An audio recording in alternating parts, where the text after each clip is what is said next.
जय हिंद, नमस्कार साथियों, कैसे हो आप सब लोग? आशा और उम्मीद करता हूँ कि आप सब लोग बहुत अच्छे होंगे, मस्त होंगे और आप एक दुविधा में होंगे। और ये दुविधा बिल्कुल स्वाभाविक है। आज मेरे सामने 10 से 15 बच्चों के जो कमेंट्स की बात करूँ मोबाइल में टेक्स्ट मैसेज के रूप में आ चुके हैं। वो क्या है सर कि पीटीईटी जो है, इसकी काउंसलिंग करवाना और मुझे कॉलेज भरना नहीं आ रहा। सर मेरा कॉलेज अलॉटमेंट है वो नहीं खुल रहा। तो इन सारे तमाम जो क्वेश्चन है उन तमाम क्वेश्चनों के आंसर मैं देने के लिए आ चुका हूँ। तो प्यारे साथियों एक बार सभी इस सेशन के साथ में जुड़ जाइएगा और ज्यादा से ज्यादा अपने मित्रों को शेयर करना है। ऐसे मित्र जिनको ये प्रॉब्लम आ रही है कि सर मैं काउंसलिंग कैसे करवाऊं और मैं कॉलेज कैसे फिल करूं और मेरे जो है वो इतने नंबर आ रहे हैं तो मैं कौन सा कॉलेज है वो फिल करूं। तो इन तमाम जानकारियों के साथ में मैं आपके साथ में जुड़ चुका हूं। तो सभी साथी एक बार सेशन को शेयर कर देना और बहुत ही आराम से बहुत ही गौर से इस बात को सुनना है। मार्कर कहाँ गया भाई, है ना? चलिएगा प्यारे साथियों, देखिएगा सबसे पहले आपके सामने यहाँ पर दिखाई दे रहा है कि पीटीईटी काउंसलिंग 2023। सबसे पहले आपके सामने यहाँ पर दिखाई दे रहा है पीटीईटी काउंसलिंग 2023। कॉलेज चुनने में आ रही है मुझे दिक्कत और उसके साथ साथ में सर मैं कैसे भरूं फॉर्म, ये गलती मत करना। और मैं आपके सामने बिल्कुल बहुत ही अच्छी तरीके से डिस्कशन करने वाला हूँ। सबसे पहले तो उन्हीं साथियों के लिए ये वीडियो काम का है जो पीटीईटी में आगे चलकर काउंसलिंग करवाएंगे। सबसे पहला क्वेश्चन तो ये आता है कि सर मेरे इतने नंबर आ रहे हैं तो मैं काउंसलिंग करवाऊं या न करवाऊं, मैं कौन सी कैटेगरी में हूं, मैं काउंसलिंग करवाऊं या न करवाऊं। तो इन तमाम जानकारी के साथ में मैं आपके साथ में प्रस्तुत हूं। सबसे पहले तो मैं ये बता देता हूं कि इसका रजिस्ट्रेशन आपको 5,000 रुपए कब कटवानी है, आपको कॉलेज कब भरना है, फिर आपका अपर मूवमेंट जो आता है वो कब करवाना है और आपको फीस कब सबमिट करवानी है। ये सारी जानकारी मैं अगली स्लाइड पर आपको यहाँ पर बताने वाला हूँ। सबसे पहले आपको क्या करना है, पीटीईटी की जो मुख्य साइट है उसको आपको खोलना है। पीटीईटी की मुख्य जो साइट है उसकी अगर मैं आपके सामने बात करता हूं प्यारे साथियों, तो पीटीटी की जो मुख्य साइट आपको यहाँ पर दिखाई दे रही है साथियों, गोविंद गुरु। यहाँ पर आपको दिख रहा है sir Govind Guru ट्राइबुलर university of Banswara. यहाँ पर अपने बात करते हैं तो ये बांसवाड़ा की एक यूनिवर्सिटी जो है अब की बार जो आपकी जो बीएड जो है 2 वर्षीय और 4 वर्षीय उसको कंडक्ट करवाने वाली है। तो आपके सामने यहाँ पर दिखाई दे रहा है साथियों 4, यानी कि आपका 4 वर्ष वाला जो बीएड है वो, और इधर आपको दिखाई दे रहा होगा साथियों 2 वर्ष वाला जो बीएड है। दोनों की जो सेम डेट है काउंसलिंग करवाने की। तो यहाँ पर आपको ये समझना है पीटीटी बीएड 2 वर्ष रजिस्ट्रेशन ऑनलाइन काउंसलिंग हेल्प, आपको जो भी चाहिए तो आप यहाँ पर आप जुड़ सकते हो। इस फॉर्मेट को आप ओपन कर सकते हो।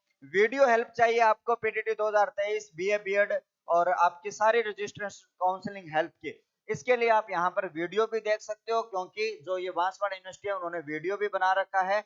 उसके साथ साथ में रिवाइज्ड नोटिफिकेशन जो है वो क्या आया, क्योंकि अगर यहाँ पर बात करते हैं कल के तारीख की बात करी जाए तो उसमें एक रिवाइज नोटिफिकेशन यहाँ पर आया है। तो वो आप यहाँ पर देख सकते हो पूरी अच्छी तरीके से। यहाँ पर आपके सामने रिवाइज्ड नोटिफिकेशन जो आपको यहाँ पर दिखाई दे रहा है वो क्या है, तो पीटीटी गुरु गोविंद जनजातीय विश्वविद्यालय जो है कल जो आपके सामने 1 जुलाई थी, तो यहाँ पर एक रिवाइज्ड एक नोटिफिकेशन है जिसमें ये कहा गया कि महाविद्यालयों द्वारा प्रोफाइल अपडेट करने की जो तारीख जो है वो 30/6/2023 से लेकर 3/7/2023 तक थी। ऑनलाइन काउंसलिंग हेतु रजिस्ट्रेशन शुल्क आपको जो जमा करवाना है वो ई मित्र के माध्यम से करवाना है। उसकी तारीख की अगर बात करी जाए तो 5 जुलाई है। 5 जुलाई तक आप अपना काउंसलिंग के माध्यम से 5,000 रुपए सबमिट करवाकर अपनी काउंसलिंग जो है वो करवा सकते हैं। उसके बाद में महाविद्यालय चयन हेतु ऑनलाइन विकल्प भरना, कि आपको जितने भी कॉलेज भरने हैं उसकी भी जो तारीख है वो दी गई है। तो यहाँ पर दिख रहा है आपको 4 तारीख से लेकर 13 तारीख है वो। कल के बच्चों के मेरे पास कमेंट आए सुबह सुबह कि सर मेरे जो है वो कॉलेज भरने वाले जो है ना वो ऑप्शन ही नहीं खुल रहा। ऑप्शन नहीं खुल रहा, इसका कारण है कि 4/7/2023 को ही खुलेगा वो, उससे पहले वो नहीं खुलने वाला है। तो आपको ये भी ध्यान में रखना है। तो पहला जो सवाल था कि मेरा सर वो कॉलेज भरने वाला जो विकल्प है वो ओपन नहीं हो रहा, तो आपका ओपन कब होगा? 4 तारीख को ओपन होने वाला है और कब तक खुलेगा? ये 13/7 तक ये खुला रहेगा। एक अच्छी मंशा बनाकर आपको कॉलेज कौन कौन से भरने हैं, वो सारे कॉलेज है वो आप आराम से भरना। अभी मैं बता दूंगा कॉलेज आपको कैसे भरने हैं। उसके बाद में प्रथम काउंसलिंग जो होगी आपकी, उसके आवंटित महाविद्यालयों की सूचना। पहली जो काउंसलिंग लिस्ट आएगी उसमें आपको कॉलेज मिला या नहीं मिला, 16 तारीख को ये भी कंफर्म हो जाएगा कि आपने जो फर्स्ट चॉइस वाला, सेकंड चॉइस वाला या थर्ड चॉइस वाला जो कॉलेज भरा वो आपको मिला या नहीं मिला। उसके बाद में यहाँ पर बात करते हैं प्रवेश हेतु शेष बैंक जो शुल्क जो होता है, यानी कि अपने बात करते हैं आपकी जो फर्स्ट सेमेस्टर की जो फीस है वो आपको जमा करवानी है 17/7 से लेकर 22/7 तक। पहली किस्त आपको जमा करवानी है, कितनी जमा करवानी है वो भी मैं आपको यहाँ पर बताने वाला हूँ। उसके बाद में प्रथम काउंसलिंग पश्चात आवंटित महाविद्यालय में रिपोर्ट शैक्षणिक सत्र जो प्रारंभ हो जाएगा पहली लिस्ट का, वो कब हो जाएगा 18/7 से लेकर, ये जो है वो आपकी रिपोर्ट वो आपको सबमिट करवानी होगी। वो आप जैसे जैसे प्रोसेस में जाएंगे वो सारे प्रोसेस आपको कॉलेज वाले जो है वो आपको बताते जाएंगे, जैसे आपको यहाँ पर कोई कॉलेज है वो आवंटित हो जाता है।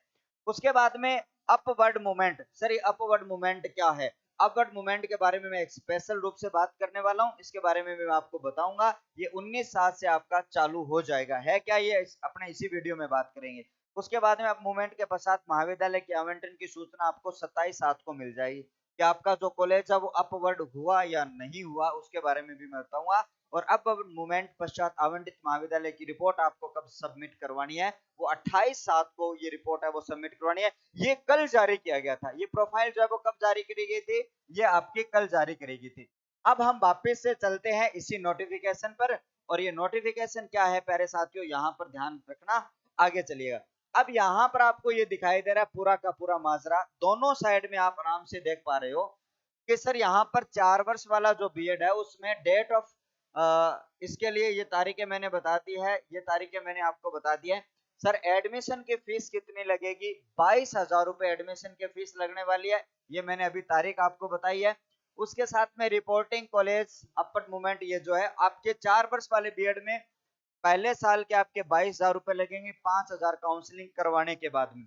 उसके बाद में आपको यहाँ पर जो 2 वर्ष वाला जो बीएड है उसमें भी आपकी जो फीस है वो 22,000 रुपए लगेगी। कब आपको सबमिट करवानी है? 17 से लेकर 22 तक ये सबमिट करवानी है। ये दोनों बातें आपको ध्यान में रखनी। सबसे पहली प्राथमिकता आपकी क्या है? अब मैं चलता हूँ सीधा, जो अपने समझने की बात है सबसे पहले अपने बात करेंगे कि सर कि मैं काउंसलिंग कब करवाऊं।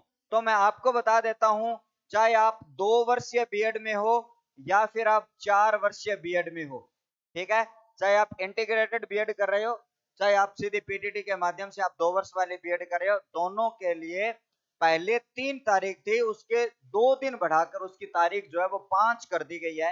यानी कि आप 5 जुलाई तक क्या करवा सकते हो, अपनी जो काउंसलिंग जो है, यानी कि आप अपने जो काउंसलिंग करवा रहे हो 5,000 रुपए आप जमा करवा सकते हो। 5,000 रुपए काउंसलिंग के आप जमा करवा सकते हो। जब आप काउंसलिंग करवाओगे तो उसमें पूरी डिटेल मेंशन होगी, आपके खाते के नंबर लगेंगे, आपका नाम लगेगा। क्योंकि अगर बाई चांस आप एडमिशन नहीं लेना चाहते हो तो ये 500 रुपए आपको रिफंड किए जाएंगे, है ना, सॉरी 5,000 रुपए आपके क्या किए जाएंगे, रिफंड किए जाएंगे। वो एक स्टूडेंट का ही खाता होना चाहिए, ये भी सबसे महत्वपूर्ण यहाँ पर बात होती है। सर अब मेरे कितने नंबर आ रहे हैं कि मैं काउंसलिंग करवाऊं? सबसे बड़ी बात ये आती है, कोई बच्चा कह रहा है सर मेरे 300 आ रहे हैं, आज ऑफिस में भी कहा सर मेरे 284 आ रहे हैं, एडब्ल्यूएस से मैं काउंसलिंग करवाऊं या ना करवाऊं। मैं ये कहता हूं 250 से अधिक जिनके भी नंबर है ना वो सब काउंसलिंग करवा दो, ठीक है। कौन काउंसलिंग करवा दे? मैं ये कह रहा हूं जिनके 250 से हैं, चाहे आप किसी भी कैटेगरी के स्टूडेंट हो, आपको क्या करवा देनी चाहिए, रिस्क लेकर आपको 5,000 रुपए देकर आपको काउंसलिंग करवा देनी चाहिए।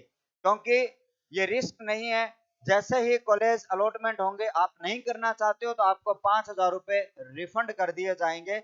बिल्कुल यूनिवर्सिटी है वो हर साल रिफंड करती है, जिनको कॉलेज नहीं मिल पाता, अपनी चॉइस का नहीं मिल पाता, अपने गृह जिले में नहीं मिल पाता, तो वो रिफंड भी क्या है करती है। तो आप सबको ये सूचना बता देता हूं कि 250 नंबर जिनके भी आ रहे हैं उनको काउंसलिंग करवानी चाहिए। अभी तक 3 दिन और पड़े हैं काउंसलिंग करवाने में। और फिर अपने बात करते हैं, अभी तक आपके कॉलेज चॉइस का ऑप्शन नहीं है। कॉलेज चॉइस कैसे करनी है वो भी मैं आपको बताऊंगा। कॉलेज की चॉइस जो है वो कब होगी, 4/7/2023 को आपको क्या करनी है, अपनी कॉलेज चॉइस करनी है। अब सर हमारा तो आई समझ में को नहीं, कॉलेज हम चॉइस करें कैसे? सबसे बड़ी प्रॉब्लम ये आती है कि हमें कॉलेज चॉइस कैसे करनी है। तो आपको एक थोड़ा सा प्लान बनाना होगा। प्लान बनाकर आप सबसे पहले किस जिले में रहते हैं, सबसे पहले तो आप अपने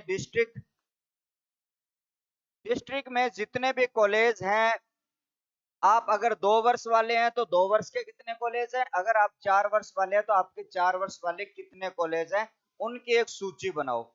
और जैसे ही आपने सूची बना ली, फिर आपका जो पड़ोसी जिला है, ठीक है, आपके पड़ोसी जिले, मान लो आप बीकानेर के हो, सपोज करता हूं कि आप बीकानेर जिले के हो, बीकानेर के पास कौन सा लगता है, गंगानगर लगता है। इधर बीकानेर के पास में कौन सा लगता है, हनुमानगढ़ लगता है। और इधर बीकानेर के पास में क्या लगता है, नागौर लगता है। ठीक है, इधर आपका क्या लगता है, चूरू लगता है। और अगर आप बात करो तो जयपुर भी लगता है, और इधर बात करो तो सीकर लगता है। मान लो अपने इतने से की बात कर लेते हैं, बाकी राजस्थान जो है वो पूरा भरा पड़ा है।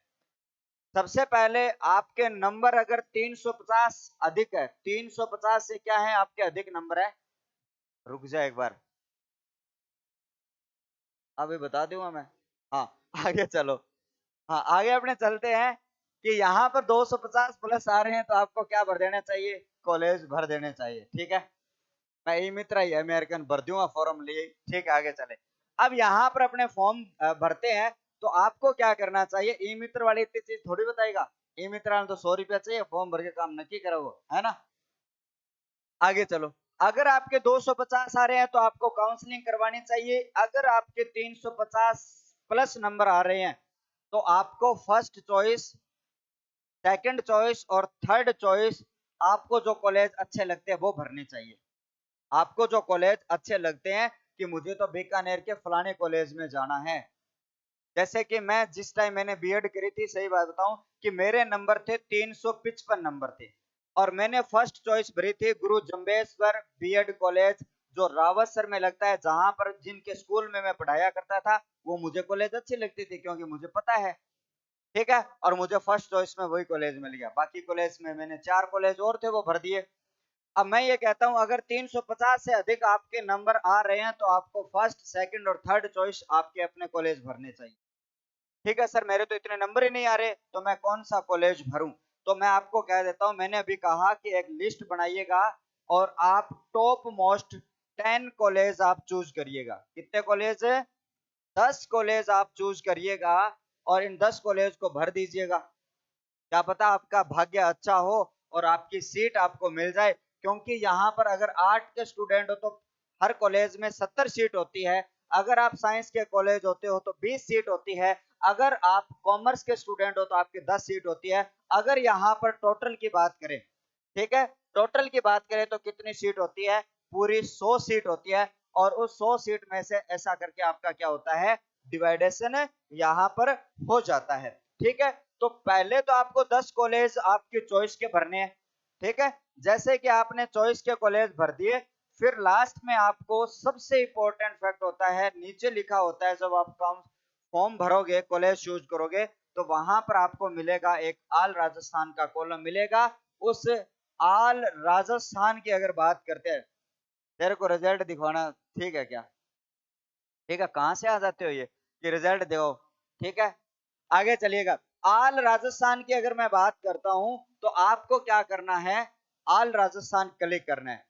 आल राजस्थान क्लिक करने का मतलब ये होता है कि जब आपको 10 चॉइस के कॉलेज नहीं मिले तो आपने आल राजस्थान किया ना, तो आपके नजदीक वाले जिले में जिस कॉलेज में सीट खाली होती है वो कॉलेज आपको आवंटित कर दिया जाता है। फिर मैंने ये कहा था कि एक अपवर्ड मूवमेंट का एक ऑप्शन आता है, जिसकी भी तारीखें अलग अलग लिखी है। अपवर्ड मूवमेंट जो है उसके ऊपर मैं एक अलग से वीडियो बनाऊंगा, लेकिन अभी समझ लो कि सर ये अपवर्ड मूवमेंट क्या है। उसके लिए भी एक अलग से तारीख आती है। अपवर्ड मूवमेंट होता क्या है कि बाय चांस आपकी चॉइस का पहला कॉलेज आपको नहीं मिला, कि आपने भर रखे थे 3 4 5 और 6 कॉलेज, 10 कॉलेज, और आपको कौन सा कॉलेज मिला? छठा कॉलेज मिला। और उसके बाद में एक अपवर्ड मूवमेंट का जो ऑप्शन है वो आता है कि आप ऊपर वाले 5 कॉलेज में से दोबारा से अप्लाई कर सकते हो। किसके माध्यम से? अपवर्ड मूवमेंट के माध्यम से आप उनमें अप्लाई कर सकते हो। बाई चांस अगर 5वें में सीट खाली है, चौथे में सीट खाली है, तो आप ऊपर प्रमोट हो जाओगे। अगर सीट नहीं खाली है तो आपको छठा कॉलेज ही भरना पड़ेगा। क्या भरना पड़ेगा? आपको छठा कॉलेज ही भरना पड़ेगा। तो इस तरीके से मैं ये कह रहा हूं कि सर मैं फॉर्म कैसे भरूं? सबसे पहले तो आप क्या करवाइएगा? सबसे पहले तो आपको 5,000 रुपए देकर आपको क्या करवानी चाहिए? काउंसलिंग करवानी चाहिए। जब काउंसलिंग आप करोगे, काउंसलिंग कैसे होती है मैं आपको बता देता हूं। जैसे कि वो कहाँ गया भाई, ये जो पूरा आपको यहाँ पर ये होम पेज खुलेगा। अगर आप 2 वर्ष वाले बच्चे हैं तो 2 वर्ष वाले के ऊपर क्लिक करेंगे। ई मित्र वाले के पास जाओगे तो भर दोगे, लेकिन ई मित्र के पास जाने की आवश्यकता है ही नहीं। रजिस्ट्रेशन फॉर काउंसलिंग जो है, ये वाला फॉर्म खुलेगा आपके सामने। क्या खुलेगा? ये वाला जब फॉर्म खुलेगा तो उसमें रोल नंबर आपके लगाने होते हैं। क्या करना होता है? यहाँ पर रोल नंबर का ऑप्शन है, यहाँ पर भर दो। फिर आप जैसे आपने रिजल्ट निकाला था वहां पर काउंसलिंग आईडी आपको डालनी होती है, आपका नाम, अपने माताजी का नाम, डीओबी और पेमेंट का ऑप्शन। क्योंकि 5,000 रुपए आपको कटवाने हैं, तो पेमेंट का ऑप्शन। और इस पेमेंट के ऑप्शन में सबसे बढ़िया ऑप्शन आता है कौन सा? यूपीआई। यूपीआई का मतलब वहां पर एक क्यूआर कोड स्कैन होता है। आप अपने मोबाइल से क्यूआर कोड स्कैन कर कर आप 5,000 रुपए क्या करवा सकते हो? सबमिट करवा सकते हो। क्या करवा सकते हो छोरियो? 5,000 रुपए सबमिट करवा सकते हो। अब जैसे कि मैंने कहा, जैसे आप 5,000 रुपए सबमिट करवाओगे, दोबारा से ऑप्शन खोलोगे तो आपका ये ऑप्शन क्या हो जाएगा? लॉगिन हो जाएगा। तो वहां पर आपकी क्या आती है? सेल्फ डिटेल आती है भरना। क्या आती है? सेल्फ डिटेल आती है, जिसमें आप अपनी स्वयं की जो जानकारी है वो भरते हो। और स्वयं की जानकारियां जब आप भरते हो तो आपको करना क्या है? ठीक है, हाँ, फोन फोन से खुद मत भर लेना, ये रिस्क मत लेना भाई। ठीक है, तो वहां पर अपनी जो अकाउंट डिटेल है वो आपको मैं बता देता हूँ, खुद की देनी चाहिए। क्योंकि जब बाय चांस आप कॉलेज नहीं लेना चाहते हो, आपको 5,000 रुपए रिफंड चाहिए होते हैं, तो वो आपके खाते में ही आएंगे। हालांकि बाद में जाकर रिफंड के अलग से फॉर्म भरे जाएंगे, लेकिन आप पहले दिन से क्या कर देना? यहाँ पर अपनी डिटेल डाल देना। ठीक है, आशा और उम्मीद करता हूं कि ये जो जानकारी है वो मैंने बहुत ही आराम से आपको समझाने की कोशिश करी है। फिर भी मैं ये कहता हूं, अपवर्ड मूवमेंट क्या है? 4 तारीख को कॉलेज भरने, उससे पहले 3 तारीख की शाम को मैं एक वीडियो और बनाऊंगा, कॉलेज आपको कैसे भरने हैं। अगर आप बीकानेर के आसपास हो तो आपको कौन कौन से कॉलेज चुनने चाहिए अपने नंबरों के आधार पर, वो भी मैं आपको अच्छी तरीके से बताने वाला हूँ। ठीक है साथियों, तो नेक्स्ट वीडियो मिलता हूँ, तब तक के लिए बहुत बहुत धन्यवाद। Thank you.